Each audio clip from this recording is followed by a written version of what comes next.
আজকে দেখো রান্না করছি বন্ধুরা, দই কাতলা।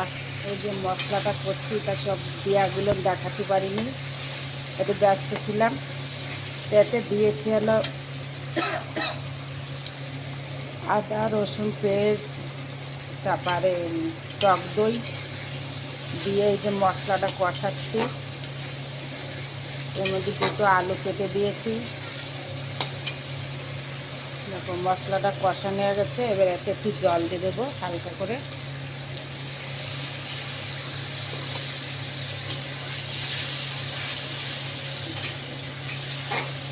দই কাতলা কেমন হয় পরে কমেন্টে জানাবো।